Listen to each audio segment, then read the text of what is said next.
Hello friends, అందరికీ నమస్కారం. Friends, ఈ వీడియోలో మన యొక్క ఆంధ్రప్రదేశ్ రాష్ట్ర వ్యాప్తంగా ఉన్నటువంటి రేషన్ కార్డ్ లబ్ధిదారులందరికీ ఇప్పుడిప్పుడే ఊహించని శుభవార్త అయితే వచ్చిందండి. రాష్ట్ర వ్యాప్తంగా రేషన్ కార్డు కలిగినటువంటి ప్రతి ఒక్కరికి కూడా ఇక వచ్చే నెల 1వ తారీఖు నుంచి 7 రకాల సరుకులను పంపిణీ చేయాలని రాష్ట్ర ప్రభుత్వం డిసైడ్ చేసింది. అందులో భాగంగానే నిన్న జరిగినటువంటి క్యాబినెట్ మీటింగ్‌లో ఈసారి మనకు 7 సరుకులతో పాటు రాష్ట్ర వ్యాప్తంగా ఉన్నటువంటి రేషన్ కార్డు కలిగిన ప్రతి ఒక్కరికి కూడా రూ. 2,50,000 వరకైతే పంపిణీ చేయబోతున్నారు. సో, ఈ రూ. 2,50,000 అనేది ఎందుకు ఇస్తున్నారు? ఎప్పటి నుంచి ఇస్తారు? అలాగే వీటికి సంబంధించిన రేషన్ బియ్యంలో 7 రకాల సరుకులేంటి? ఎవరెవరికి వస్తాయి అండ్ ఎవరెవరికి రావు? సో, ఎవరెవరికి రావు అని ఎందుకు అంటున్నానంటే, మన యొక్క రాష్ట్ర ప్రభుత్వం కొన్ని కొత్త రూల్స్ అయితే మనకు మార్పులు, చేర్పులు చేయడం జరిగింది. ఈ మార్పులు, చేర్పులు చేసినటువంటి కార్యక్రమంలో భాగంగా చాలామందికి అనర్హత అయితే వచ్చిందనమాట. సో, ఈ యొక్క అనర్హులు ఎవరో కూడా క్లారిటీగా అయితే ఎక్స్‌ప్లెయిన్ చేస్తాను. వీడియోని మీరు స్టార్టింగ్ నుంచి ఎండింగ్ వరకు పూర్తిగా చూస్తే చాలు. మీరు ఇంకేం చేయబడలేదు. సో, మీరు కంప్లీట్‌గా ఈ యొక్క అప్డేట్‌లో నేను విషయం అయితే క్లారిటీ ఇస్తాను. ఈ వీడియో చూసిన తర్వాత మీరు ఖచ్చితంగా ఒక 2 పనులైతే చేసుకోవాల్సి ఉంటుంది. ఈ 2 పనులు చేసిన వారికి మాత్రమే మన యొక్క రాష్ట్ర ప్రభుత్వం డబ్బులు కూడా అయితే ఏస్తుందనమాట. సో, కాబట్టి మీరు ఖచ్చితంగా వీడియోని ఎండ్ వరకు చూడండి. ఈ వీడియో కింద ఉన్నటువంటి బ్లాక్ కలర్‌లో ఉన్న సబ్స్క్రైబ్ బటన్‌ని మీరు ఇప్పటివరకు నొక్కకపోతే వెంటనే ఒకసారి నొక్కండి. పక్కనే బెల్ సింబల్ వస్తుంది. ఆల్ పైన ట్యాప్ చేయండి. అంటే సబ్స్క్రైబ్ చేసుకున్నోళ్ళు అందరూ కూడా సబ్స్క్రైబ్ చేసుకోండి. ఇక పూర్తి వివరాలు వీడియోలోకెళ్ళి చూస్తే ఫ్రెండ్స్, మన యొక్క ఆంధ్రప్రదేశ్ రాష్ట్ర ముఖ్యమంత్రి సీఎం నారా చంద్రబాబు నాయుడు గారి అధ్యక్షతన జరిగినటువంటి క్యాబినెట్ సమావేశంలో రేషన్ కార్డు కలిగినటువంటి వారందరికీ ఇక నుంచి అనగా వచ్చే నెల నుంచి మనకిచ్చే రేషన్‌లో భారీ మార్పులైతే చోటు చేసుకోబోతున్నాయి.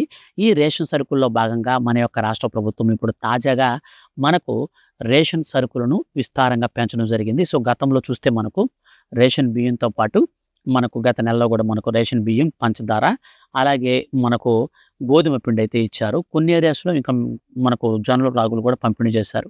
అలా కాకుండా ఇక నుంచి అత్యంత పారదర్శకంగా రేషన్ పంపిణీలో జాప్యం లేకుండా అన్ని రకాల సరుకులను కూడా దాదాపు 7 రకాల సరుకులను కూడా పంపిణీ చేసేందుకు రాష్ట్ర ప్రభుత్వం అయితే ఇప్పుడు తీర్మానించిందనమాట. సో, ఈ యొక్క 7 రకాల సరుకులు ఏంటి అన్న విషయానికి వస్తే ముఖ్యంగా మనం చూసుకున్నట్లయితే పంచదార, కందిపప్పు, నూనె, రాగులు, జొన్నలు మరియు గోధుమ పిండి, వీటితో పాటు బియ్యం. సో, మొత్తంగా 7 రకాల సరుకులనైతే మన యొక్క రాష్ట్ర ప్రభుత్వం పంపిణీ అయితే చేయబోతుంది. ఈ 7 రకాల సరుకులనేటివి ఎవరెవరికి ఇస్తారు అనంటే, ఎవరైతే రాష్ట్ర వ్యాప్తంగా రేషన్ కార్డులో యాక్టివ్ మెంబర్స్ ఉంటారో వాళ్ళందరికి కూడా ఇస్తారు. ఇంకొక స్మాల్ ఇంపార్టెంట్ అప్డేట్ ఏంటంటే, ఖచ్చితంగా మనకు ఈ రేషన్ కార్డ్‌లో ఉన్నటువంటి సరుకులను మనం ఎవ్రీ మంత్ అయితే తీసుకోవాలి. కనీసం మీరు ఒక 2 నెలల పాటు రేషన్ తీసుకోకుండా, మూడో నెల కూడా మీరు తీసుకోకపోతే మాత్రం 2 నెలల వరకు తీసుకోకపోతే ప్రాబ్లమ్ లేదు గానీ, మూడో నెల, నాలుగో నెల వరకు గనుక మీరు వెయిట్ చేస్తే మీ పేరనేది ఇనాక్టివ్ అవుతుంది. రేషన్ కార్డ్‌లో పేరు ఇనాక్టివ్ అయ్యాక మనకు ఒకసారి చూస్తారు. మళ్ళీ తిరిగి డాక్యుమెంట్స్ సబ్మిట్ చేయాల్సి ఉంటుంది. ఇన్ కేస్ ఒకవేళ డాక్యుమెంట్స్ కూడా సబ్మిట్ చేయకుండా 6 మంత్స్ అబోవ్ దాటిపోయిందంటే మాత్రం మీ పేరు రేషన్ కార్డ్‌లో నుంచి ఇనాక్టివ్ అయిపోయి కంప్లీట్‌గా పేరనేది తీసేస్తారు. సో, కాబట్టి ఇది జాగ్రత్త పడండి. ఎవ్రీ మంత్ రేషన్ బియ్యం తీసుకోవడానికి ట్రై చేయండి. ఒకవేళ మిస్ అయినా సెకండ్ మంత్ ఆర్ థర్డ్ మంత్‌లో ఖచ్చితంగా తీసుకోండి. మూడో నెల మాత్రం 100% తీసుకోండి. మిస్ అయితే మాత్రం చాలా చాలా ఇష్యూస్ అయితే ఉంటాయి రేషన్ కార్డ్ పరంగా. ఇక ఈ రేషన్ కార్డ్ లబ్ధిదారులందరికీ కూడా మన యొక్క కేంద్ర ప్రభుత్వం ఏం చేసిందంటే రీసెంట్‌లీ అంత్యోదయ అన్న యోజన మరియు అంత్యోదయ అన్నపూర్ణ కార్డుదారులందరికీ కూడా ప్రధానమంత్రి గరీబ్ కళ్యాణ్ అన్న యోజన పథకంలో భాగంగా ఇచ్చేటువంటి ఫ్రీ రేషన్ బియ్యంలో మన యొక్క రాష్ట్ర వ్యాప్తంగా ఇప్పుడు దాదాపు 30% మందికి పైగా ఈ యొక్క అంత్యోదయ అన్న యోజన మరియు అంత్యోదయ అన్నపూర్ణ ఈ 2 కార్డుదారులు ఉన్నారన్నమాట.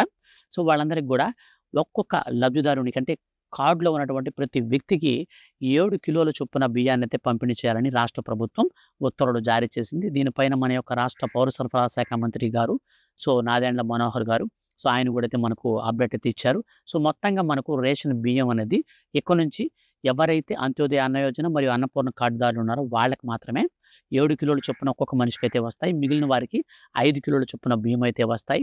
మరియు జొన్నలు, రాగులు ఇవి ఏ ఏరియాలో పంపిణీ చేస్తారు అంటే, సో, మనకు కందిపప్పు అయితే మాత్రం అంతా రాష్ట్ర వ్యాప్తంగా అందరికి కూడా పంపిణీ చేస్తారు. అండ్ ఈ పంచదార గానీ, నూనె గానీ ఇవన్నీ చేస్తారు.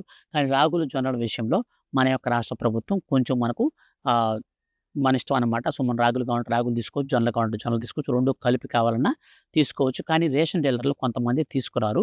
కానీ కొంతమంది అయితే 100% తేవాలని చెప్పి ఖచ్చితమైన ఆదేశాలు కూడా జారీ చేసింది రాష్ట్ర ప్రభుత్వం. అలాగే మనకు ఈ రేషన్ సరుకులతో పాటుగా మనకు రేషన్ కార్డ్ కలిగి ఉన్న వారందరికీ రూ. 2,39,000 అంటే ఇంచుమించు రూ. 2,40,000 వరకు నేరుగా ఖాతాల్లోకైతే వేయబోతుందండి. సో, ఇదొచ్చేసి మనకు రేషన్ కార్డ్ కలిగి ఉండి, సొంత ఇంటి స్థలం ఉండి, ఇల్లు కట్టుకోవడానికి అవకాశం లేనటువంటి వారు ఎవరైనా ఉంటే, వారందరికీ ఇల్లు కట్టుకోవడానికి రాష్ట్ర ప్రభుత్వం ప్రధానమంత్రి ఆవాస్ యోజన పథకాన్ని ప్రవేశపెట్టింది. ఈ పథకం కింద కేవలం మీకు రేషన్ కార్డ్ ఉంటే చాలు. మీ పేరు మీద ఎక్కడ కూడా ఇల్లు అనేది గతంలో గాని, ఇప్పుడు గాని ప్రభుత్వం దగ్గర నుంచి వచ్చినటువంటి ఇల్లు అనేది లేకుండా ఉంటే చాలు, ఆటోమేటిక్‌గా మీకు ఇల్లయితే శాంక్షన్ అయిపోతుంది. సో, ఆ ఇల్లు శాంక్షన్ అయిన తర్వాత మీకు రూ. 2,39,000 వరకు నేరుగా మీ ఖాతాలోకి రేషన్ కార్డ్‌ని బేస్ చేసుకొని ఈ స్కీమ్ అయితే అమలు కాబోతుంది కాబట్టి, సో, రేషన్ కార్డ్ లబ్ధిదారులందరూ కూడా ఈ అవకాశాన్ని వినియోగించుకోవాలని రాష్ట్ర పౌర సరఫరాల శాఖ మంత్రి మరియు కేంద్ర మంత్రి కూడా ఆ వివరాలైతే అప్డేట్ చేశారనమాట. సో, కాబట్టి వెంటనే ఆ పనైతే చేయండి. ఇప్పటి వరకు మీరు మన ఛానల్‌ని సబ్స్క్రైబ్ చేసుకోకుండా చూస్తూ ఉంటే దయచేసి ఛానల్‌ని సబ్స్క్రైబ్ చేసుకోండి. వచ్చే నెల నుంచి మనకు 1వ తారీఖు నుంచి సరుకులతో పాటు ఈ ఇంటి నిర్మాణానికి సంబంధించినటువంటి అప్డేట్‌ని కూడా మన యొక్క రాష్ట్ర ప్రభుత్వం ఇవ్వబోతుంది. వీటికి సంబంధించి ఎప్పటికప్పుడు ఏ చిన్న అప్డేట్ వచ్చినా మిస్ కాకుండా వీడియో చేసి నేను మీకు తెలియచేస్తాను. Thank you for watching.